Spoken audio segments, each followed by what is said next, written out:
What's up, guys? What's up? What's up? It's Kid Got Your Ticket. Good morning. We are having a little bit of coffee with my son's mug that he made in the 5th grade, and it's kind of a graffiti thing that says Polix. All right. That was cute. That was cute. That was a Christmas gift. It was a Christmas gift. Yeah, last year. Last year, was it? Uh-huh. Right? And I'm still enjoying it. I love to drink. These are my favorite type of coffee mugs. I don't know why. I just like the shape. Hint. Get another one. No. I have enough. Then we're gonna have a cupboard filled with coffee mugs all over the place. And no.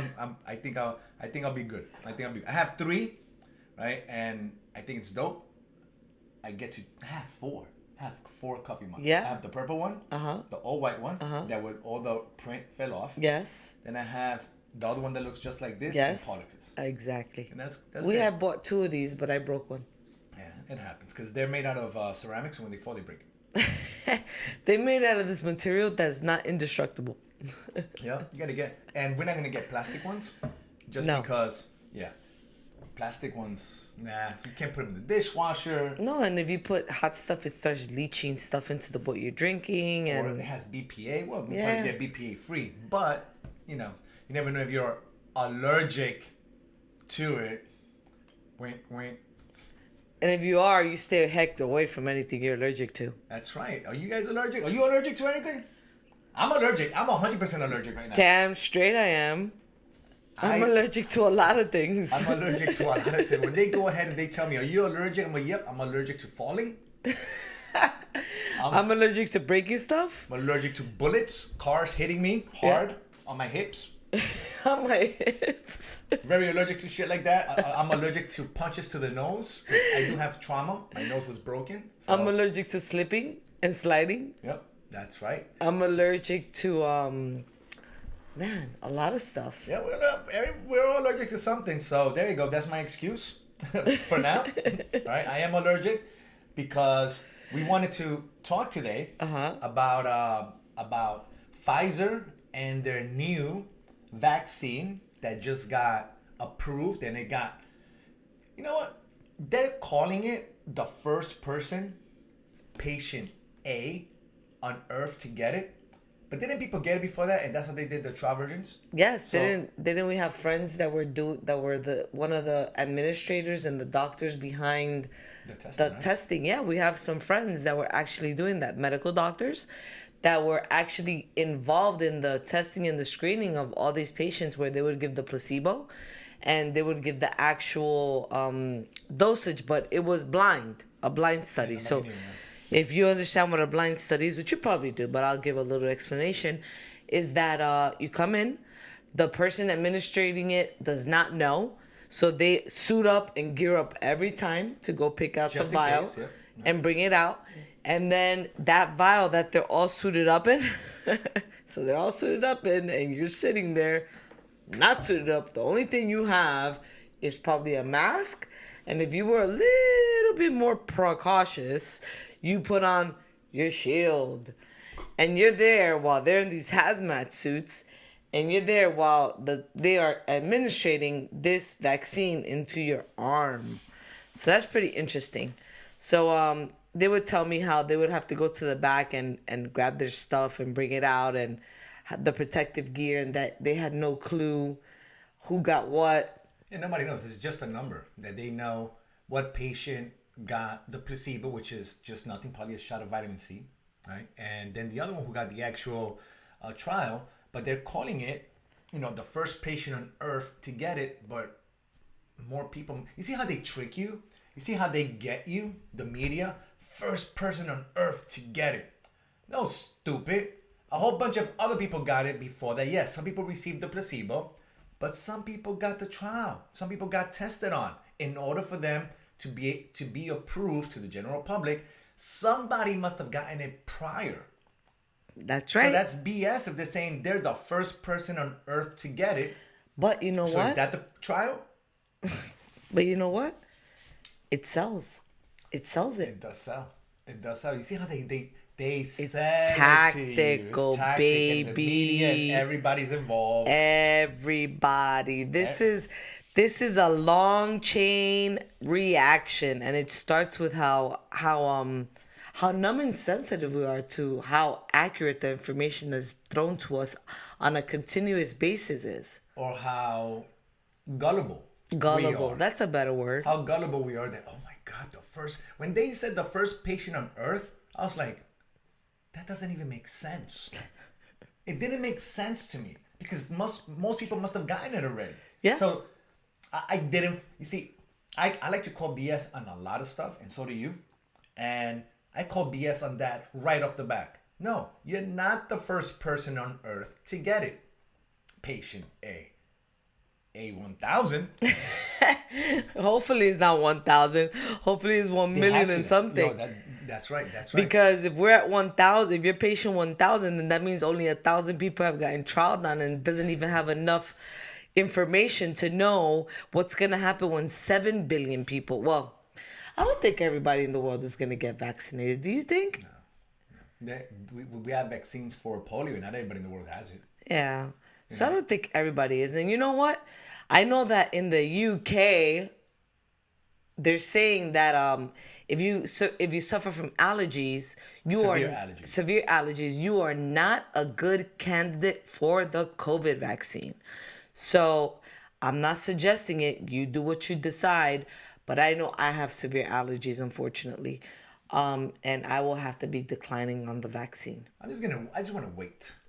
Because now we've spoken about this in the past, right? And in order for you to be part of society again, you're going to have to get it. In order for you to intermix with your fellow citizens, with fellow humanity, to travel, to visit these beautiful places on earth, to go vacationing, to go to a stadium, to go and mingle in a restaurant with friends, I think it's gonna have to happen, where people are gonna have to get the shot. You see, we were talking this morning, right? And we were talking this morning where who's the first people that are gonna get it? Who should get it? I mean, common sense. Who should get it first? The people who need it. Who are dealing with the actual virus, who are dealing with COVID patients, because they're at most risk. That's right. Then afterwards, elderly, right? I agree. I think that the people that, well, who can succumb to it easier. Exactly. Right? But then if the elderly have reactions to it, or if their body is very suppressed. Well, look at patient A. Is it an elderly person. But how do we don't know what her status was health wise. The other dude that got it, patient B, there was an older gentleman, also a Brit, of course. It got approved in Britain. He looked pretty sickly to me. And he's okay. Like he looked like he was in garbs, like he was in the hospital. But I don't think he was there for COVID. I mean, she got rolled up in a wheelchair after her vaccine. But then she had to come back a few hours later to get the second dose. Hours? I may be mistaken with this information. I don't know exactly, but I know it was a couple of probably a day later or hours later. I think 6-8 hours, if I'm not mistaken. Oh my God! So you need double dose. Why a double dose? I don't know. I know I've read that a lot of people say that the symptoms after you get the vaccine are pretty interesting. But it's like COVID, right? I assume. Yeah, like someone got it where he was shaking and shivering for hours and they couldn't do anything. Yeah, they tell you to go home and rest. Yes, again, the scary part about this corona, about COVID-19 is that it affects everybody completely different. Like me, I have the antibodies. I don't know, I'm going to go get checked again this month. And I never realized I had it. Yeah. I never realized I had it. I felt kind of weak at one point, but I didn't feel... I never lost my taste. I never lost my smell. I never developed a cough. No, you just didn't want to eat for like one day. For one day, and then after that I was fine. And that was it? No fever, right? I never got fever. You got the chills. I got a little bit of chills. You got the chills? I was cold one night. That night you went to bed early? Yep. And then the next day you were fine. But then it throws some people, even some young people, in the ICU for days. There's this rapper, it's like, why? Jeremiah, who's a young dude, right? Young dude, was in the hospital, in the ICU, and you had, social media praying for him and telling everyone to pray for him because he was in really bad condition, and he came out of it. Yes, but he ended up in the ICU. And then you have older people. Supposedly one person who was 100 and something years old. She survived the Spanish flu. And that one. And survived twice. Twice. I read that article. You read that article, Do they send the same articles to you that they send to me? I think so. Oh, we subscribe to the same kind of news. Probably. And stuff like that, right? But yeah, it's crazy because it can affect one, and that's the scary part about it. That's the thing about that it. Even with the vaccine, it might. I don't want to wish this on anybody, but it can give you a really bad side effect to you, but to another person might actually work. Yeah, but it's given a bad side effect to 5 people. They died. Yeah, but how many people have been inoculated? Yeah, how many people have been shut up though? That'd be nice. You know what? What they should do? They should keep the tally. I bet they do, but they're never gonna listen. In 5 years from now, if the side effects are not what they expected, like the long-term effects, they're never gonna tell you. They can't. They cannot. Imagine people start developing some weird side effect, and I'm not going to say any side effects right now because I don't want to wish that on anybody who's actually. Plus, we don't know. Effect. We don't know. Yeah, we don't know. These are just crazy theories, and my conspiracy ass is probably coming up here with crazy conspiracy. It's probably not gonna. It's probably gonna work. I hope We're it just does. talking like if you were in our house, hanging out with us, having some drinks and watching a fight. Yeah, just talking shit. Enjoying. Right? And what ifs? Just the what ifs, right? Because we're not human if we're not asking. What if this? What if that? We are human. What if we were to go to the moon and we ended up in the moon, right? What if we can put a satellite up there with the transmission? Everything starts with a what if. And there it is. And we're human. That's what we do, right? Yeah. But 3 years from now, 4 years from now, the long-term effects happen. They can never admit to them because if they do, they would have to compensate millions of people, and that can bankrupt the company. And at the end of the day, it's about profiting. It is. Regardless. That's the sad part. That's the sad part. Yes, saving lives. Yes, and then with saving lives, you have the privilege of making profits. Of course. I get it, but sometimes I think saving lives goes to the sideline and making profits is more important, which is where the scary line happens. But if you provide a good service or a good vaccine or something that's good, shouldn't you profit from it? I mean, if you came up with it. I would say that there should be more transparency and you should be able to have more of an option on what you do. And I know that transparency is hard because then people have more of a choice, which is what they don't want you to have. But I think that with your life, it should be your decision. And I think that someone shouldn't have that over you. So like if a lot of women are becoming sterile because of a vaccine, it should be told to them. And they should have the option to go ahead and do it or not. If not, then there should be testing available that they should do on people that they would know that it would happen to them if they happen to have the vaccine. So I think that there should be more options. I don't think it should just be as carefree as we're doing it now. I think we should care more about our citizens and their health. And I think that we should give them the right to choose. Some people won't care. Some people will be like, whatever. If I'm going to go sterile or not, I still want the vaccine. I'm scared. I need it. And I don't want to. Great. Here's a waiver. Sign it off. Anything happens. Yay, no more birth control. There you go. Done. But if somebody comes in their mid-20s, wants to have kids, in the future, knows that it's one of the possible side effects, is worried because at a young age they found out that they have gene mutations that many people have. Like for example, I have a gene mutation. I have a gene mutation. It's a C677T. It's a mutation of my gene that makes me get low iron or low B12. So I don't know how that hits, having a gene mutation, how that hits when these viruses or these vaccines interplay with my DNA, because as you know, they are going in with GMO DNA. So it does go into your body and it does affect your DNA on a microscopic level. So if I already know this, I'm already coming in a little allergic, if you know what I mean. Concerned, yeah. So Concerned why can't I just say, hey doc, you know what? I'm a little concerned. I have this gene mutation.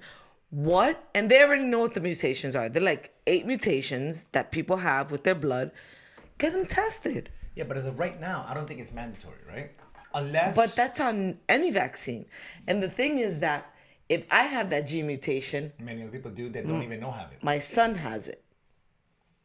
To a certain distance, he either has it as a recessive gene or as a dominant gene. And if it's his recessive gene, it's his lower gene. It doesn't dominate. If it's his dominant gene, then it's the stronger one. And we have to know. And I understand there's 7 billion people on the planet. I understand that I'm just myself. Who cares? But you know what? I'm myself and I do care. And I care about myself and I care about my son and I care about my family, my husband. And I care to want to live a nice, healthy, productive, long life with my boys. And if that's how I feel, I know that that's how many other families feel. I mean, there was a study done where millions of people, of course, are gung-ho for the vaccine. But there's also millions of people that are like, no, we're going to wait. So it's kind of a 50-50 shot. I think a lot of people feel the same way you feel, where you just want to, I think we just want to wait. I think so too. And I think that those who do want to do it, let them. Yeah, no, but they are. Because let me tell you guys something. Right after I gave birth to my son, I was pushed to get a shot, and this shot took me into complete spiral out of control. My son was about 3 months old, and I go to my local gynecology. Every year I go, and she pushed me into getting whooping cough. Back in those days, I was very naive. I was very fear-based. I was scared. And she told me, if your son gets whooping cough, you're going to hate yourself for the rest of your life. He is now at that age that he can get whooping cough. I never even heard of whooping cough. I don't even know why I subjected my body to actually getting this vaccine. I sat there and I got the vaccine. After that, my stomach was never the same. After that, my son got reflux. I couldn't eat food. Whatever fatty food I ate, I felt nauseous. Like I completely destroyed my body. I didn't know for years what was going on. Then finally, I found I became anemic right after that. So it must have triggered my mutation.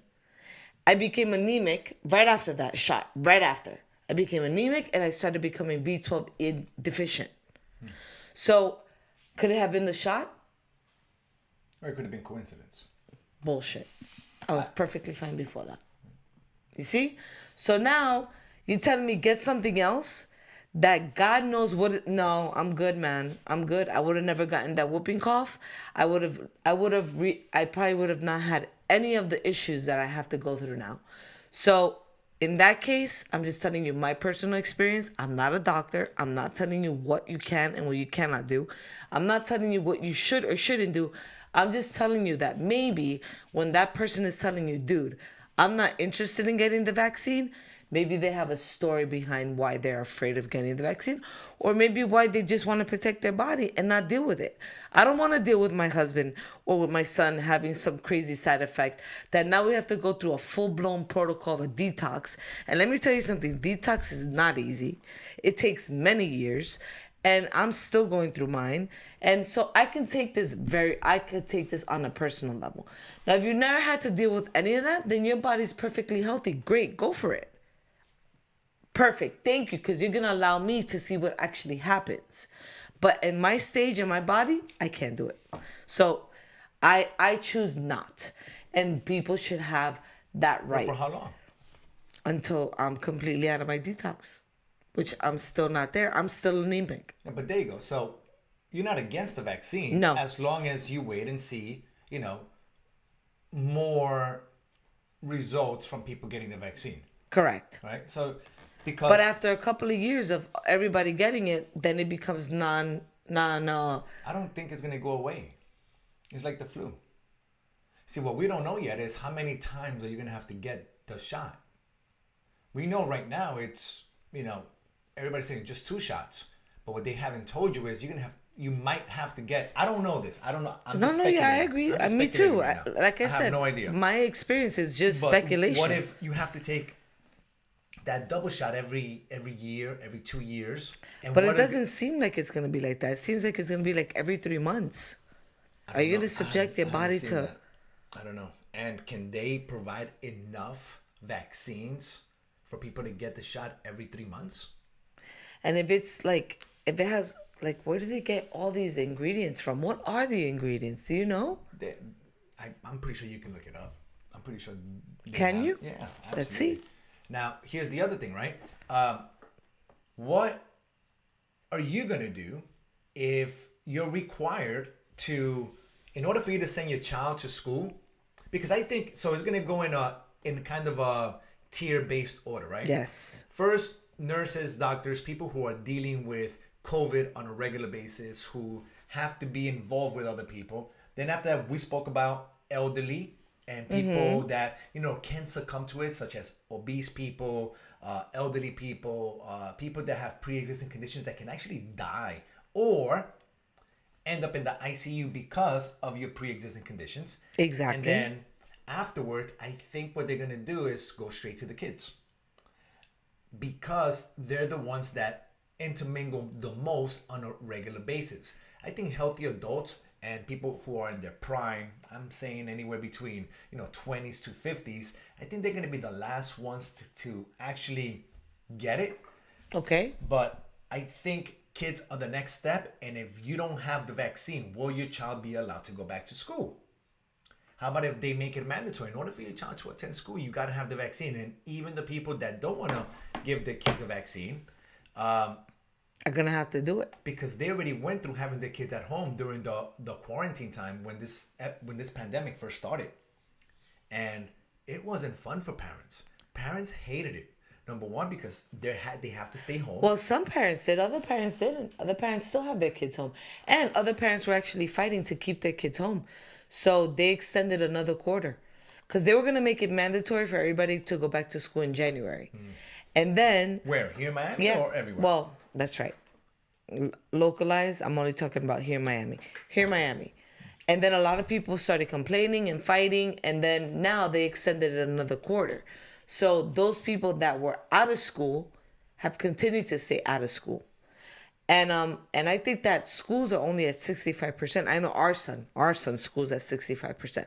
But let me tell you something. We get calls on a daily basis that someone has self-tested. So I guess they're going because they're in an extracurricular activity or somebody else in a sports program that they go to, or they just got checked and they tested positive. Like when we came back from our vacation, we went ahead and we got tested. We all came back negative. Yes. Even though we thought we had it. Oh, because of the diarrhea. We had an upset stomach. That was it. It was upset Yeah, but stomach. it happened right after we went to the ocean. Yes. And did snorkeling. Yes. So I think that the ocean, I don't know why, but the ocean water in Mexico always does that to us. Always. It scared the crap out of us. It did. It really scared the crap out of us for a second. We're like, oh, no, we got it. Now, I couldn't understand why I would get it, even being that I had the antibodies not too long ago. But I figured they were off. But we were kind of nervous there for a second. We just constantly kept checking our oxygen levels. We kept checking our temperatures. We kept... yeah, because we didn't want to go out and infect anybody, man. We're very conscious. So because we went ahead and we got tested. Right? And everything came back negative. But we were just nervous. We even held our son home. Yeah. We said, nah, we're not going to send him in until we're completely... Only because that's the right thing to do. Like yesterday, can I tell them yesterday's public story? The supermarket, yeah. So yesterday, I go to the supermarket, and I'm walking through the aisles. I like to be in and out, and I like to go kind of right after school because I feel like everybody's picking up their kids. So there's not too many people in the supermarket. I try to do things, to keep myself and my family safe. So I go in, I put my mask on, and I'm not running to the supermarket, but I am pretty quick. Boom, boom, boom, get what I need and leave. So I get to it. Something tells me, I'm very intuitive, and as I'm passing by, there's this woman talking, and something tells me, just get past her. Why is she standing there talking? It's not, these are not the times to be congregating in closed places where people have to, they don't have a choice. In a public exactly area where people need to get items and continue on. And have to inhale your expel, even if you're behind the mask. I still feel like those particles get out. They do. They have to. You're not wearing one of those air purifiers where it purifies the air and then you breathe it out. No, it's just a little piece of cloth. So I'm walking, and then I guess I attracted her, and that's my fault because she freaking followed me to the mushrooms. So I said, all right, I gotta get my stuff quick. Then she freaking follows me to where the oranges and the strawberries and blueberries are. So I'm like, okay, something's not right here. So I'm on the right-hand side of the aisle, and she's on the left-hand side of the aisle. Those aisles are very tiny when it comes to fruits. They're like not even 3 feet apart. Or maybe to me it feels like they're tiny, and they probably are 6 feet apart. But anyways, I'm standing there. I grab my bag of oranges. I put them in. Then her friend comes walking the wrong way, and she goes, oh my God, I'd give you a hug, but I know you're just recovering from COVID.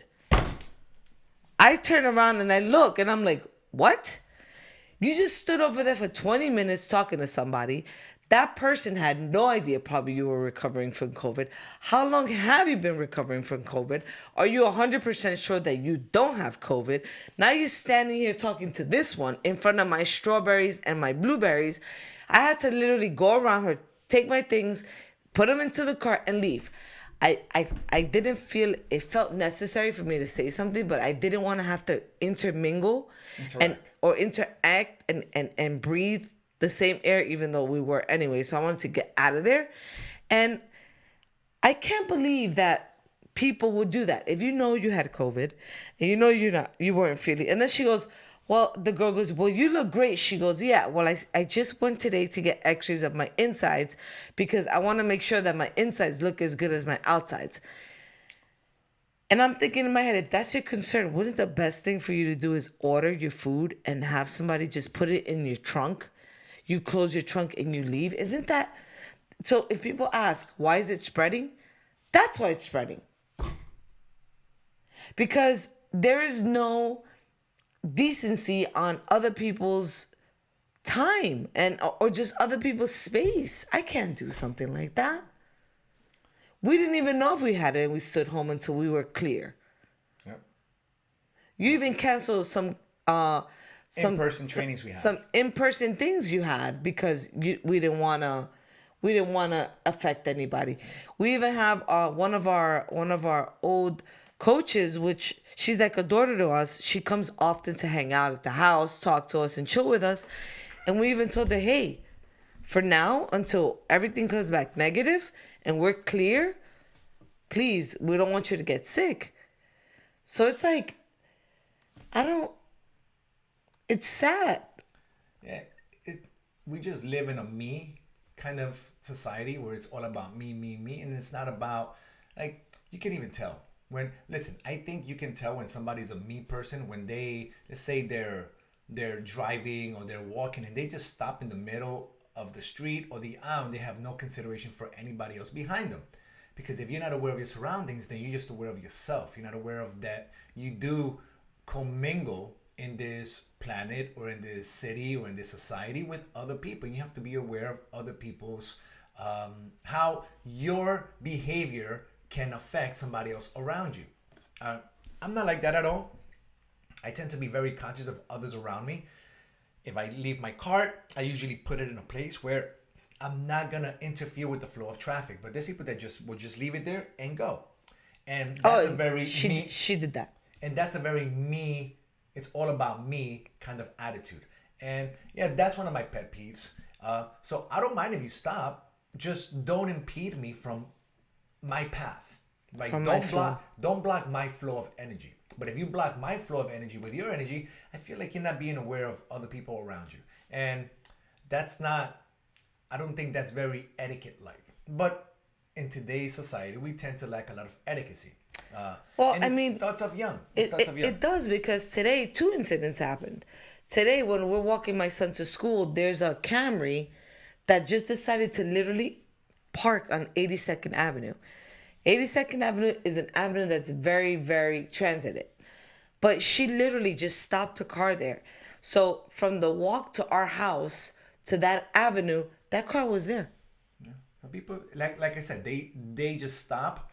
They have no consideration. Like they somebody can just pull into the curb or into the swell. Somebody can, instead of making a U-turn right there, why don't you just go around the block? What's it gonna cost you?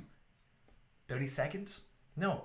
You know what? Fuck everybody. I'm gonna make a U-turn right here, and I don't give a shit. It's my time. No, it's everybody's time. We all share this earth together.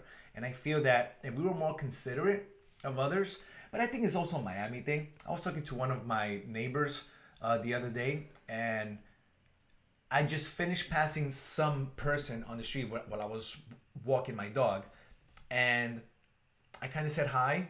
There's no high backs. Like, Miami's such a beautiful city. It has this great weather, sunny skies, but everyone looks miserable here for some reason. They don't seem happy. People don't seem happy here, even though it's freaking paradise, man. Like, Miami is paradise. Like, right now we're going through heaven weather. Even though it's a little bit chilly, but it's still better than 10 degrees, where it might be somewhere up north. And you have green trees still, you have grass, you have birds flying through, you have the sun, you have the beaches, you have your nice blue pool. So when you come in, it just looks nice and warm regardless. For those people that have it, right? Yeah. But people just seem miserable here. And especially here in South Florida, like, people are just miserable. And I guess I was talking to my neighbor, and there's always a sacrifice. Even if you might live in paradise, but you might look miserable.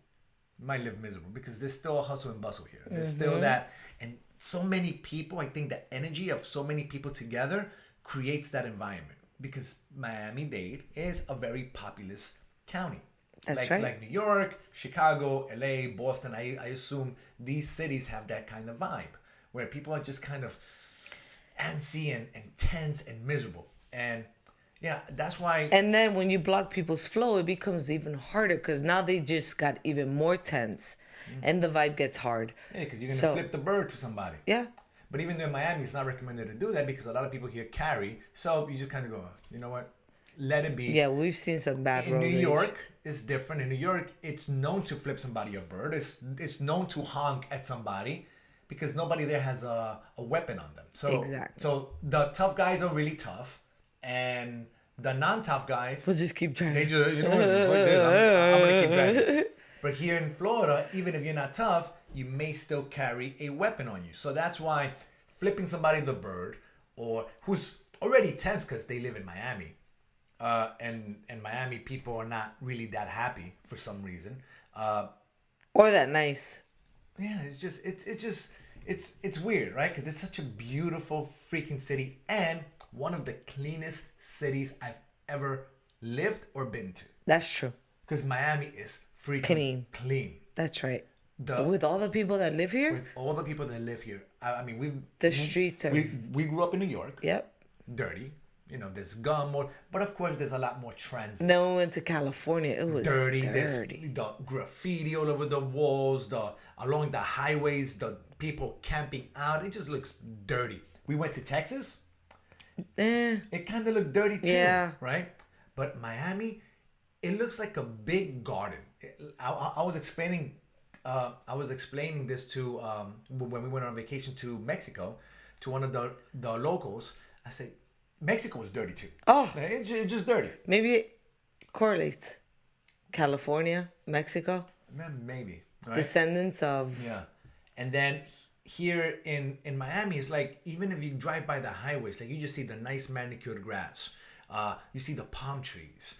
You go up and down neighborhoods, and it's just absolutely beautiful. Like, it doesn't look dirty. It doesn't feel dirty. And even though South Miami, since it's older, tends to look a little bit more deteriorated. But as you move a little bit further north, like Pembroke Pines, Palm Beach, Boca, I'm talking about South Florida in itself, like that's really beautiful. Yeah. Like everything just looks clean and open and spacious. And in its place, and everybody takes care of their lawns. It's true. It's weird. And then, so moving along the lines of that, so you had that in consideration. Then I go ahead and I cross the street to walk him to school, and a car literally just kept going, almost hit us. Like they didn't even stop, and we were walking on the crosswalk. On the crosswalk. Yeah, she She went over. She Yeah, like the mirror tipped Pollux's little. No. Yeah. Really? Yes. Parents taking their kids to school. He turned around and he was like. Parents taking. I was like. I'm not. Listen, I know I'm gonna probably get some flack over this, but moms taking their kids to school driving is some of the worst freaking drivers I've ever seen in my life. Like they all look upset. They all look like they're in a rush to, I don't know, get back home or get to work. I don't know, but they're very aggressive drivers. Very aggressive. None of them have a smile on their face. They probably can't wait to drop off their kid. They're speeding through school zones, right? They just carry this aura about them. And it's from elementary, and now my son being in middle school, they just carry this aura where it's a nasty aura. And a lot of dads are not doing that. It's mainly moms. You know what? You're right. The only dads that do that are the ones that own those big pickup trucks. Sorry, guys. Yep. But yeah, because we have a neighbor that has a really big pickup truck. And when I used to go in the mornings to walk my dog, he was aggressive, boy. He would just pass right by us like at full speed. I used to be like, really? Slow down. Hey, listen, if you see now where we live, there's not many sidewalks. Right? So you kind of have to walk in the street. And like I walk my dog every morning. I try to walk him really early. Again, being considerate because I know people in the morning are trying to get to work and they want to get there quickly. All right. So I try to walk my dog prior to 6 a.m. where there's not that much traffic, where I'm not going to impede your flow of getting to work. Because listen, people don't already want to go to work. I mean, work is so bad, they got to pay you to do it. Right. And even at that, if you see somebody walking in the street because there's not a sidewalk, show the respect and slow down a bit. Don't fly by them at 50 miles per hour like if you're in a highway. It's true. I agree. You know, it's just courtesy. It's etiquette. If I see somebody walking in the street, I open up and I just slow down. I take my foot off the gas and I actually slow down just as a respect that, hey, I see you. I know you're here. Now, if I'm walking on a main avenue, like a US 1 or some avenue or street or highway like that, now I'm putting myself in jeopardy if I'm walking in the street, and cars shouldn't slow down for me at that point. No. But if you're walking down a residential street where the speed limit is already 30, 25 miles per hour, you shouldn't have to worry. Then you shouldn't have to worry about a car speeding by you at 45. If you're already going past the speed limit, you're already doing something wrong. And if somebody's walking on the street, because here in our city, many people are totally against sidewalks, even though they encourage people to go out walking and stuff like that. Yeah, go walk in the street, right? Where cars go. But since that's what we have here, then slow down a bit. Yeah. Just show the courtesy, show the respect, show the etiquette, right? One day actually, I was walking my dog and I felt a car speeding. I said, you know what? He's probably going to go around me. But just in case, let me walk onto the grass and pull my dog in. And sure enough, I think if I would, he actually... Oh, it was a he. It was a he. Because it was a little sports car. Came within maybe a foot from the actual grass. And I'm saying they were going at least 45 in a 30-mile-per-hour zone, which makes it seem even faster because it's not a main street where there's a lot of traffic. But you could compare traffic. It's a residential area where there's just houses. There's not stores. There's nothing. There's just houses throughout. And yeah, it's Miami. It's Miami. I think it's Miami. I don't know if you move a little bit further north in South Florida if things change. But I think it's just the vibe. You think? Miami. I think so too. I think it's just the vibe because then Miami. we have another house in the area that parks all their cars. They have a huge lot, and they have it cemented where the cars can actually go into their home and driveway and park. But they've decided that the main streets, that the few that actually have a sidewalk, that's their parking spot. Now, yes, so that's being totally inconsiderate again.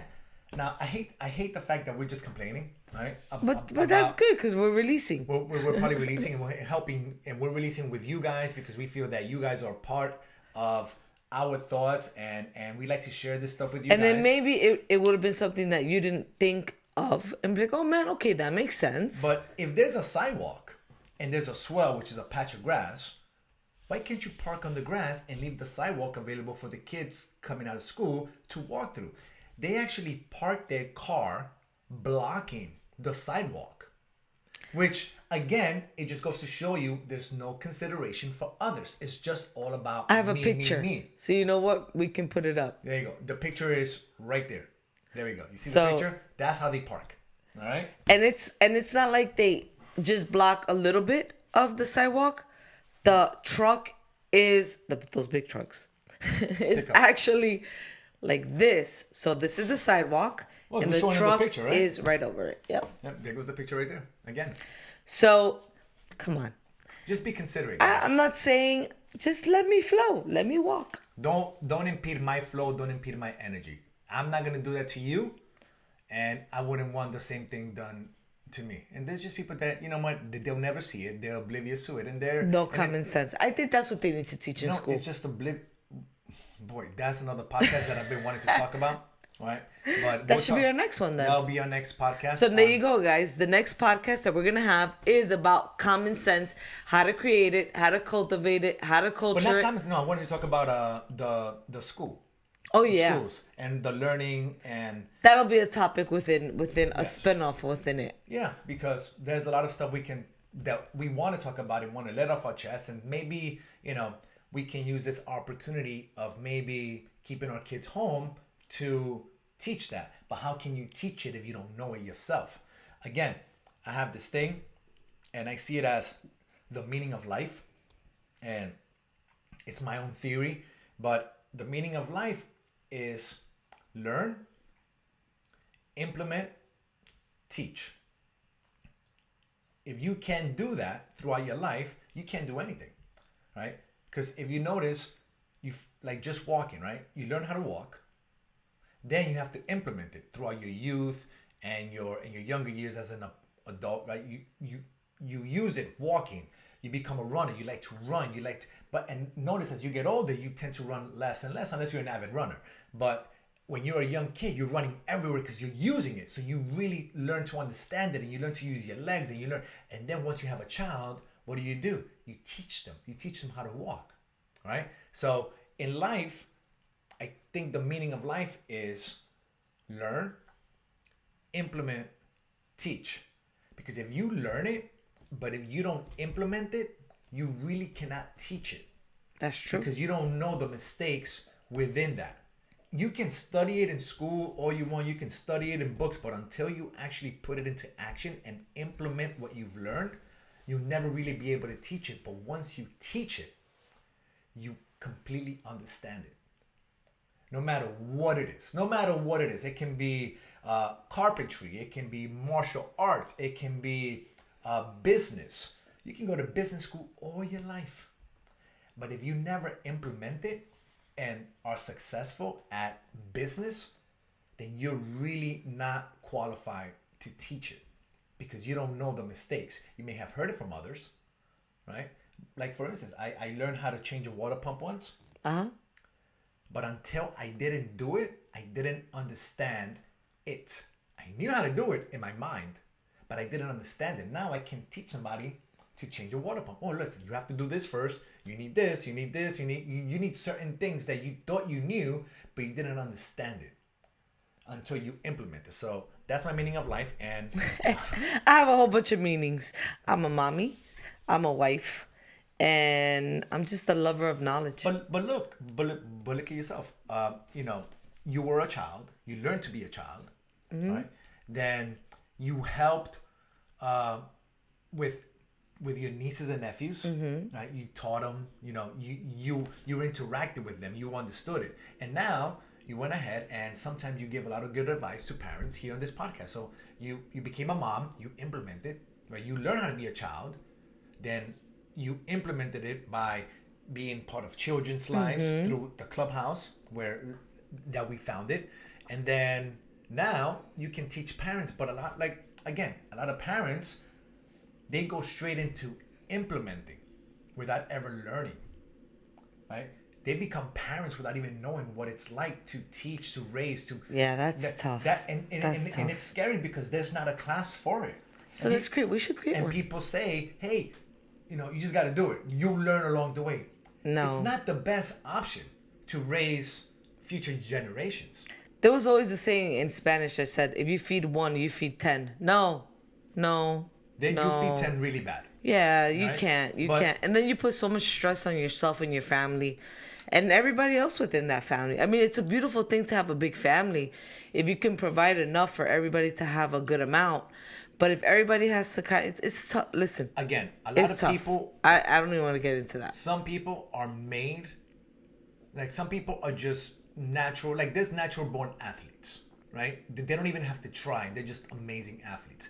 Again, there's natural born parents. Yeah. That the minute they have a child, they're the most amazing parents. And if you are one of them, listen, kudos to you, teachers, your secrets. And maybe you don't even know you have those secrets.